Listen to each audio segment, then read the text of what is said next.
pass any rounds. And so Ali had more skill than he did. So during the first part of the round, boom, boom, boom, Ali would wear him out, then he'd hold on a while, right? And dance through the round, and then at the end of the round, he would have a flurry. So in their minds, he would have the first of the round and the end of the round. He could have won each round if he had the end of each round. But he specified, I'm going to come out, get this right here, and then I'm going to do that. In one round, they said, this is really George Foreman's round. Well, Ali was old by then. He knew himself. He knew his enemy, right? So, in 2 rounds, Ali would come out and he'd just hold and put his weight on the guy, you know what I mean, and do all that stuff to rest. He had to rest. He's old. He can't be out there just, I'm going to let loose and when he won't let loose, he would let loose that round, then he would rest the next round. Or he had a system. Whatever happens, the first of the round, I'm going to come out. At the end of the round, I'm going to do this. That was his basic pattern of fighting. He used it with excellence. When he got George up past the 5th or 6th round, George is in championship territory. He's out of his punches. Remember his punches? Yeah, I saw it. Yeah. Hitting like this. And half the time he's going so slow he's missing. Because before he was fighting people who was standing right there. The dumbest man in the world in those days was Joe Frazier. Joe Frazier come running straight at George Foreman. And George hit him with them big old boom, booms, punches, and he hit Joe Frazier. Boy, that was the funniest fight I ever seen. He actually turned Joe around, and Joe was heading the other way. Yes, he was. You remember that? Hey, man. And then, not that I knew anything about it, but I was in Venezuela when that fight happened. So I had a nice little young lady who used to do all the business, bring money and stuff. When she came down there, you know, we from Oakland. All of my friends, you know where they would train at in later years? In Marshall, Texas. That's what George's thing was, in Marshall, Texas. You know the debater, the great debaters? Yeah. What's the name? That's the same place. Okay. Yeah, that's where it's at.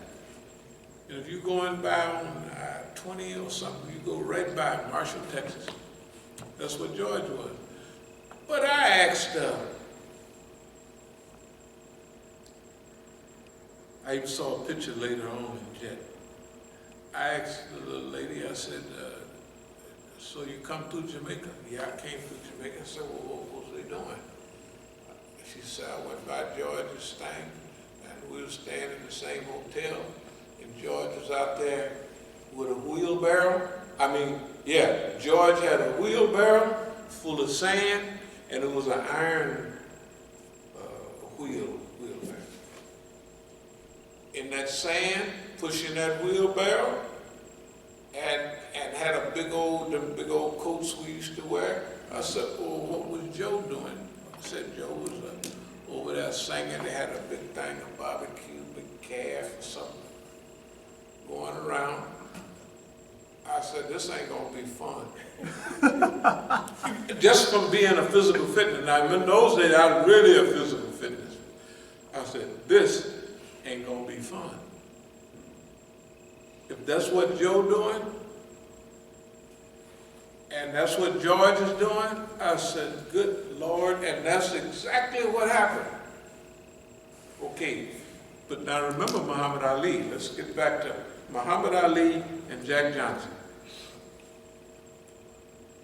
So,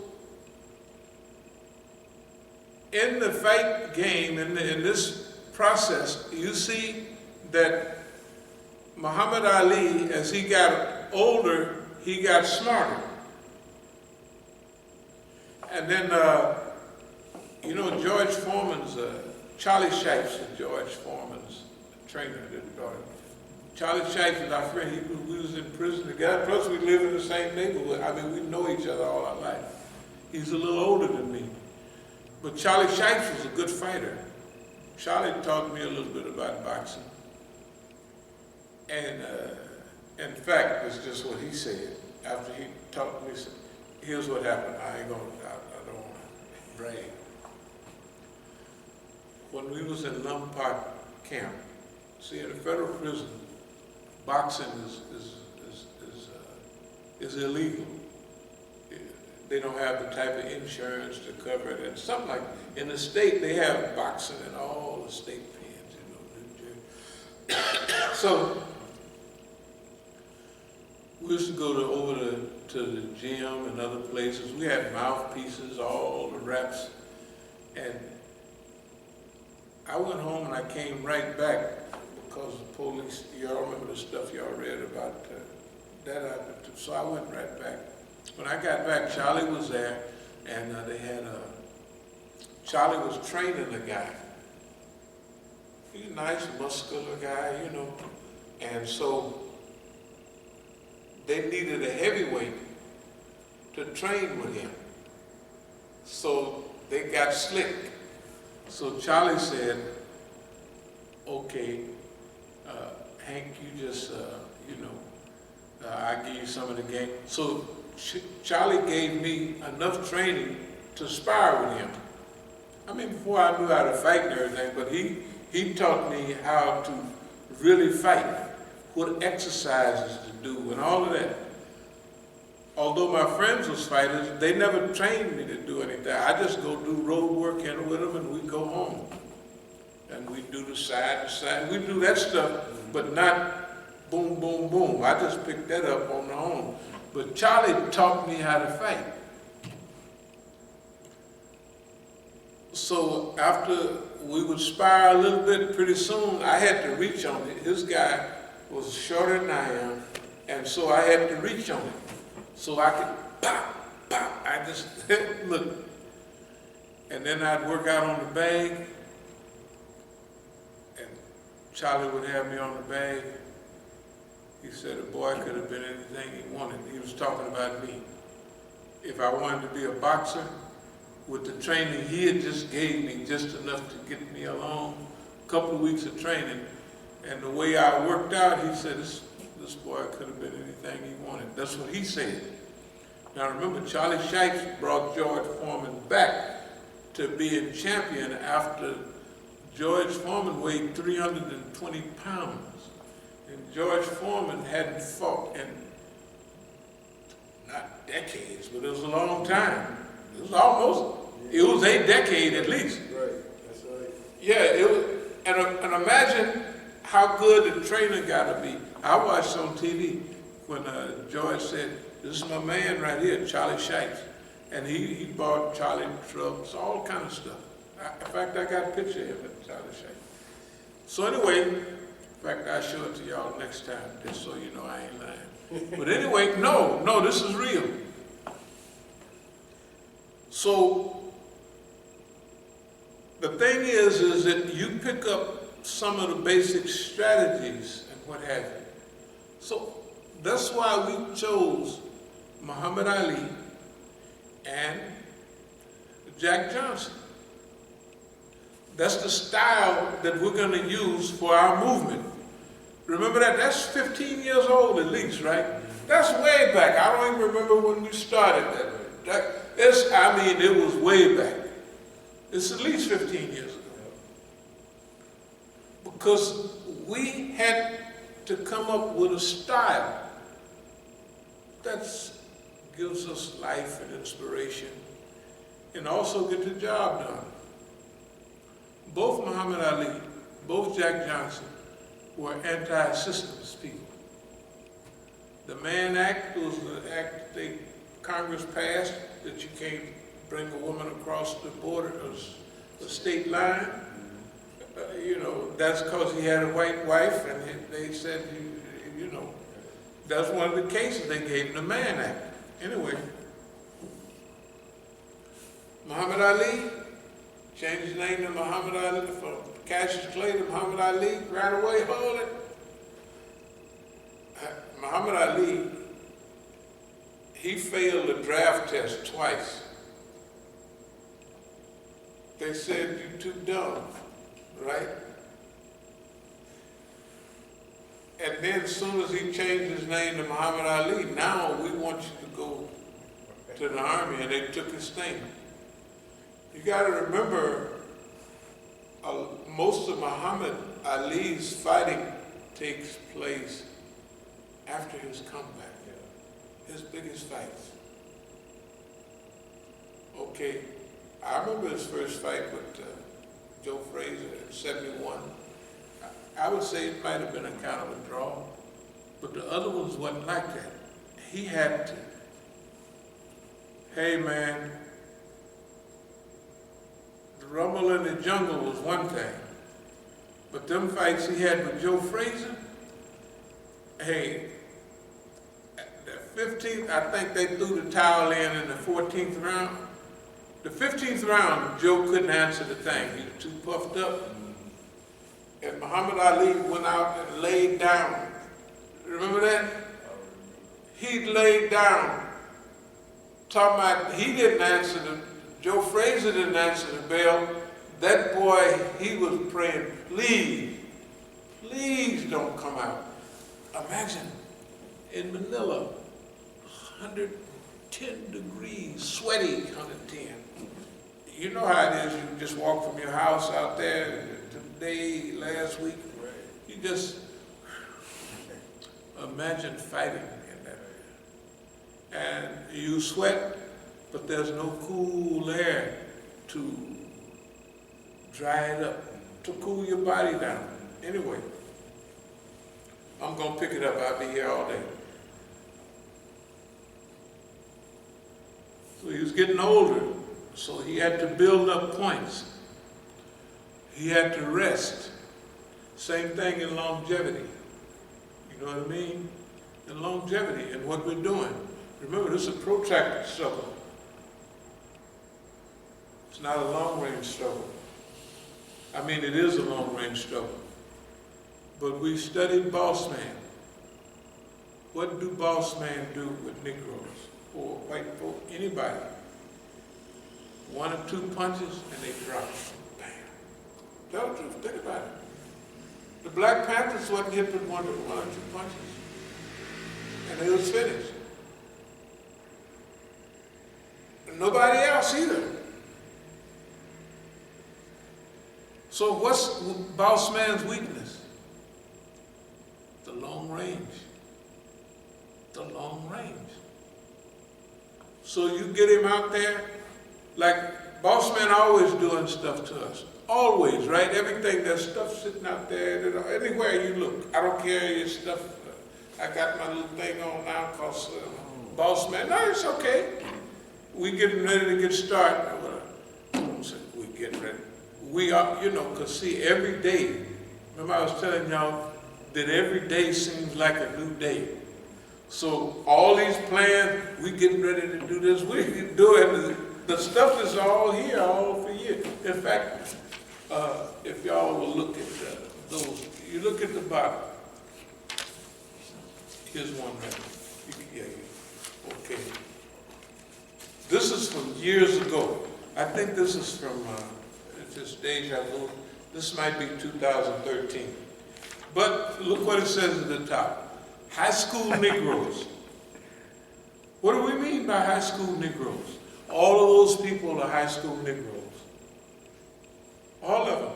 Sister Bahia, Halle Berry and them, well, they're college Negroes, but to me it's the same thing. They're high school Negroes, all of them. Everybody that come here, everybody, they all, I consider them is high school Negroes. Why? Everything they learned in school. Everything they learned, the white man taught it to them. So the white man taught Abdul Malik, you do this, you do that, I'm gonna make you famous, and we're gonna squeeze him and cut him off, and we're gonna make you famous. So you just stick there. In the long run, you're gonna be more famous than him. Talking about me. And that's what they did. As if I'm not paying attention, right? Okay. Why are we still here physically? Because the whole team of people have been taught by the white man. You can keep that because I'm going to go over some of this stuff. Oh, okay. Just we're going to get down to training. See what it says? 500 rounds. That's what we thinking about. This fight, not them old time fights where they have. Jack Johnson laid down and covered his eyes up. I think it was a 26th round. Could you imagine these people outside in that hot weather fighting 26 rounds now? Hard rounds with them little old teenage gloves. They had just stopped using bare knuckles. Down El Southern, they was fighting with fists. Then them gloves couldn't have been bored just enough to I don't know what the ounce of them was, but they was like brass knuckles with pads. That's all it was, right? That's the way they fought. Okay, now, long-range struggle. I'm gonna go over this. I'm gonna go over the thick of counter-espionage and divorce. You know, we always talk about girls and boys and all that. Well, we have a thick of counter-espionage and divorce. This is what we fixed up. We'll talk about what it means later on, but it does exist. There it is. And then it goes on to say, I am an expert in my field, trained on the battlefield of life. That's different than the high school Negroes. They took a course on subverting Negroes and doing this and doing and playing, acting. They're actors. They're like all the great speakers that we have. They're all actors. They got to be actors because they don't do nothing, right? After all this time, they got more time on the stage than I do, almost, some of them. They've been here all that time. And why they don't do nothing? Because they're actors. I talked to Abdul Malik. I said, man, you done got Malcolm down pat. Now, why don't you do like Malcolm instead of playing Malcolm? To him, I'm an actor. What are you talking about? Doing that stuff? It wasn't interesting to him. I'm telling him now, you got everything set up. You got the immigrants here, you got the Negroes here, you got a team. I was telling him, now let's take all of that, flip it on boss man, and have a good time. And he wasn't even thinking about that. Must be crazy. What are you talking about? An expert in the field, look, there has to be some expertise. This stuff is old as the hills, but it's still up to date. This page right here says I'm an expert in the field, but I'm trained on the battlefield of life. It's entirely different. They used to take big niggas out too, in 2-3 punches. If I would have stayed in America in the early 70s, I would have got taken out too. Because there was nowhere else to go. I would have to, if I held on to my empire, my Oakland, this is mine. That's the way I felt. This is mine, mine, mine. I'd say, what's been the history of people that get cases like you? What's the history? That's all. So I went to the library at UC Berkeley and I got all the law books and I looked at the stuff. I said, well, we'll see this stuff later.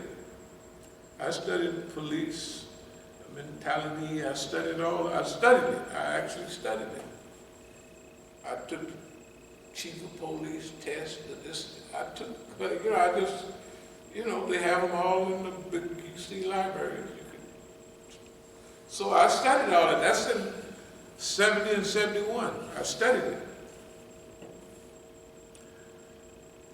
But I said, well, I'm taking my stuff and I'm leaving. You cheat on everything. Suppose they not only set you up, but they cheat. They got look what it says. It says unlimited rounds, but they have, number 2, the judges on their side. You see what I mean? This is true. In this fight, the judges are all on their team. You have to knock the opponent out dead for you to get to fight. Because the judges are on their side. Number 3, the propaganda machine is on their side. Right? The story they're going to tell is not your story. The story they done told about us, right? Think about it, over the years, in their machine is their story about us. So what did we have to do? We just cruise along, and now we have stacks of tapes, right? That we told our story. We just said that's a grand jury, but it's not a grand jury. My behind is telling that story over and over and over again. If anybody get 1 or 2 tapes, they'll get big chunks of the story, right? They'll get big chunks of the story over and over. We call it redundancy. Right? And we looked at it like, if this is a fight, okay, we're going to perfect 4 punches. A jab, a hook, a right hand, and an uppercut. That's all we're throwing. When you look at us, that's 4, but we're going to perfect them like in martial arts, block, punch, all that stuff, right? Okay, we're not going to get cute. We're just going to have 4 deadly punches. That's about almost all it is, because you can't knee nobody, because they butt people. And that's what we have right here. Head-butting, poison in your water. They did it to Muhammad Ali, listen to him, right? They had his eyes, rub his eyes, man, he couldn't see. For a while, he was in trouble. So, we had to look at all of this. The reason everything